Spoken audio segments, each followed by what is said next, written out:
мен өзім таңқалып атам, мені неге шақырып атады, адашып шақырып алды, Акылбек Жапаров шақырды, мені шақырып алды депчи. Күмтөр боюнча мен кымындайдагы бир ишке аралашкан эмесмин. Күмтөрдүгүн мен билем. Күмтөр эки мамлекеттик комиссиянын мүчөсү катары эки жолу Кыргызстандын келечегине переговор болгон. Бул 2003-жылы, бул 2009-жылы. 2003-жылы Кыргызстан өзүнүн үлүшүнө мындай чеккенде долясынан ажырап калган, 2009-жылы долясынан ажырап калган. 16.000 гектар жерде 16.000 гектар. Мына ушул эки нерсеге мен басым көрсөткөм комиссиянын мүчөсү катары. Комиссия өзүнүн ишин жыйынтыктаганда мен корутундуга өзгөчө пикирин жазгам. Мен толук кандуу макул эмесмин. Үч нерсеге каршымын. Силер 2003-2009-га бийгап өтүп атасыңар да андан кийинки мындай чеккенде переговорлорду аттап өтүп, переговорлорго басым кылып атасыңар. Бул туура эмес. Бул кандалма саясат. Менин сунушум бул Күмтөрдү улутташтырыш керек деген сунушум бар. Мүмкүн ошонун негизинде алкагында чыкпайт, анан башка мен түшүнбөй турам эмне негизинде чакырып атканын. Бирок айтышты. Күбө катары биздин бир суроолорубуз бар деди. Анан эми күбө катары кыргыздар мындай да. Күнөө болгон жерде күбө болот. Бирок буякка келгенде күбөдөн күнөө кылып коет. Чын-чынына келгенде 2003-2009 келишимдерге аттап өтүп, андан кийинки келишимдерге же болбосо макулдашууга барган өкмөт башчылары, спикерлерди, депутаттарды камакка алыпканы тарыхты биз бурмалашыбыз керек. Тарых бетиги 2003-тө 67% биз Күмтөрдүн үлүшүн 33% Централдын үлүшүн алмашып, андан кийин да 85 миллиондорго сатып 15-inde калган. Кийин анан айтып атпайбы?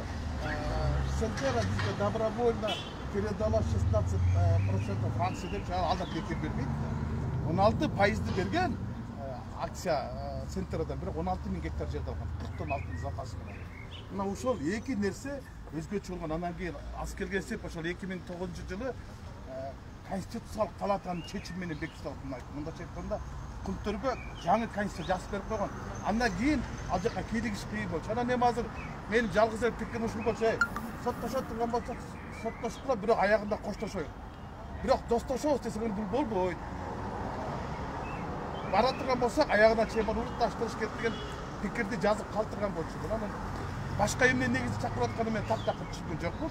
Бир дагы Күмтөр менен койгон алакаларга мен аралашкан эмесмин.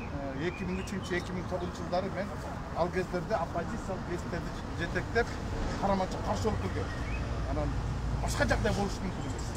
Эми азыр дагы силерди айтып калганым анда жака киргенден кийин потом попросят дегенде. Иә, биринчи жолу келе атасыз. Биринчи жолу келе атасыз.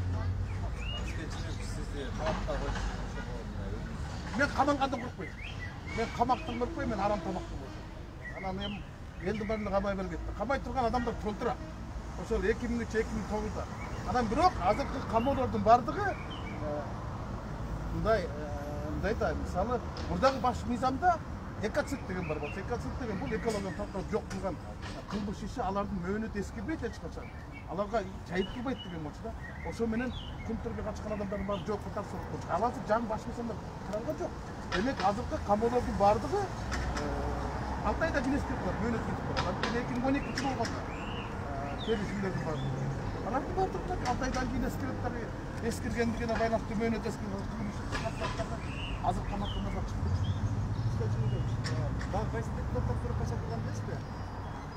Мен билбейт экен, мени кечеден бери айтышты да, мен айттым эми. Мен адвокат менен барышым керек боло турган болсо, айткыла, мени эмне негизде чакырып атасыз? Повестканда бербей атат эми. Күбө катар дейт да. Күбө катар эле чакырат элек. Повестканы чакырып алып ушул жактан бересиздешти. Эми аны анчалык жашырбай үйгө келип өткөрсөң, бул жол болсо WhatsApp менен да салып койгула, мен десем жок. Изучу атат. Бияка келген жактан тапшыралы, иштер сурообуз бар деп атат да. Менимче ошол комиссиянын алкагында мен Күмтөргө өзүм дагы барып келгем. Ошо комиссиянын ишине көптөгөн документтерге алгам, өзүмдүн пикиримди айткам. Алардан бөлүнүп дагы мен 4-5 жерге маалымат бергем. Анан ошолордун алкагында кайсы бир жагдайларды тактап коеюн деп чакырып атабы, же башка дагы ойлору барбы? Азырынча менде так маалымат жок. Бул жерде дагы бир саясий оюндар боюп, Күмтөрдүн шултоосу менен саясий атаандаштардын оозун жабуу боюнча саясат бар деп ойлойсузбу? андай болушу толук мүмкүн. Анткени Күнтөрдүн иши менен бул баягы көз карашы башка саясатчыларды жазалоо болбош керек, бу жерде тазалоо болуш керек. Тарыхты тазалаган болсо, анда тетиги 2003-төн баштап бардыгын отуруш керек. Андан кийин керек болсо директорлук кеңеш болгон. Бизде Кыргызстандан 3-төн 6-дан директор болгон. $200,000 чын айдым. Ошонун баарын өткүзөсүң. Анткени алар бири дагы мамлекеттик кызыкчылыгын көргөн эмес. Жеке кент башчынын кызыкчылыгын, анан Камеканын кызыкчылыгын көрүп коргошкон. Ошол эле 16 000 гектар жерди беришкен. Мен билгенде 26 эле 1000 гектар эмес, буларда 40 000ге жакын гектар жерлерди булар азыр билип эл отурушат. Мен өзүм барып көрдүм. Андан кийин айтып атпайбы тиги мөңгүлөрдү депчи. Мөңгүлөрдү эми 96-жылдан 2011-жылга чейин 1 миллиард куб мөңгүнү булар таклап салышкан. Ошого чейин эч ким деле мөңгүнү карап тура койгон эмес. Анан азыр эле Күнтөрдү түшүнгөндөр деле түшүнбөгөндөрдүн баардыгы эле өкмөттүн баардыгы эле серепчи болуп чыкпады. Күнтөр это бул чоң улуттук долбоор болгон, бирок кийин уурулук долбоорго айланып кеткен да.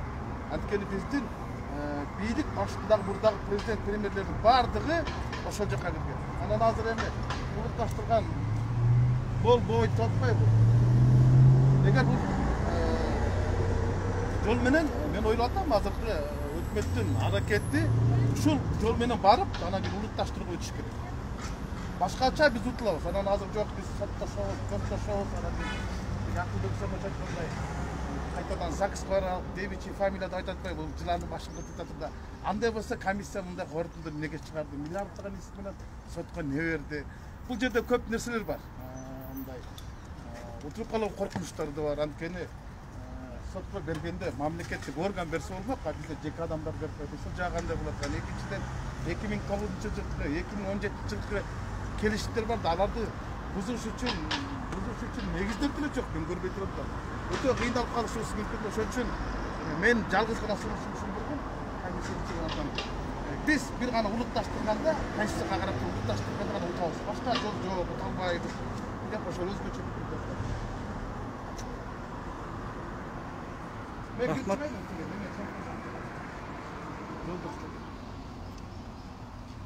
Күнтөргө телефонуңуз бар сиздерге?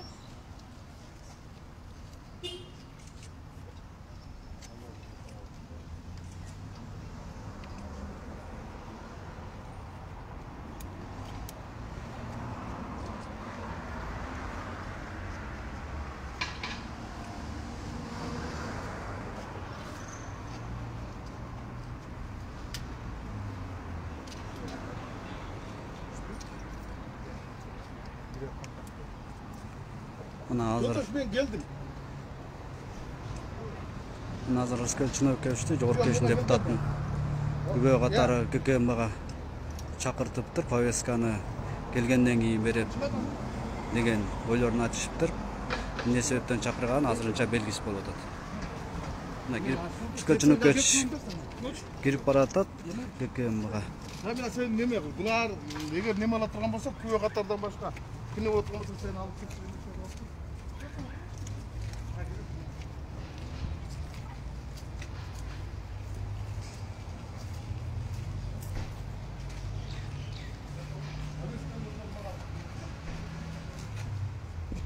Ayağlı uken. Ayağlı uken.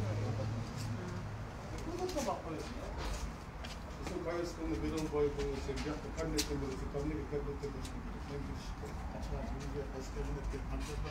кайчысы кого кайсы ишмене десем беришкен жок да. Жанар Акаевди да чакырды деген сөздөр болот да, сиз уктуңузбу? Жанар Акаевди да издеп тур, мен ал менен азыр деле байланыштым, ал өзү да таңгал атат, биздин Күнтөр боюнча кандай тиешеси бар, бизди эмнеге чакырып атат деп ал айтты. Мен да сотор барганымда кече издешти, же ал аркылуу мени издешти, же мен аркылуу аны издешти, бирок издешти. Ичин тартсам болот да. Ичин тарткан жокпуз биз, бияк депутаттарыбыз. Жакка чыгып тартсаңыз болот. Ичин болбойт.